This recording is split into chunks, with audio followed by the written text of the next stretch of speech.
ski squat. For this exercise, we're going to be finding a yoga block or some sort of elevated platform to put our heels on and squatting down into a low position. So Sarah's going to demonstrate here for us. So first and foremost, she has her weight in her hand. Now, modification is obviously you don't need to use weights for this, but if you do use weights, keep it up in a goblet, or if you want to use 2 dumbbells, you can also put it on your shoulders as well. So what she's going to do is have her feet straight while they're elevated.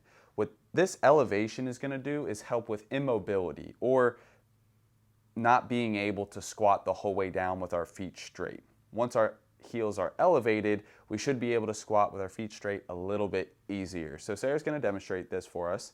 So you'll notice that as she squats down, her knees are still tracking over her middle toes or even slightly out forward. She's driving her hips out first and then coming down. Now, anytime that you elevate your heels, the movement is going to become a little bit more quad dominant, meaning that you're going to feel it in the front of your legs more than the back.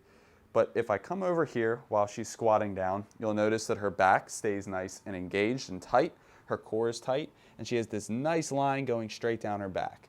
So with her heels elevated, it's a lot harder for her back to end up rounding. So show a bad one here. Okay, we don't want this little wink at the bottom here in this arch.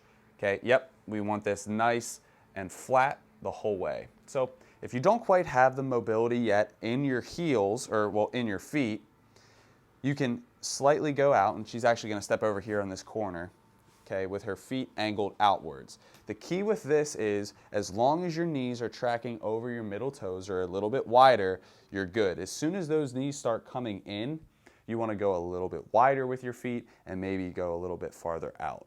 But her core is nice and tight, and she's squeezed.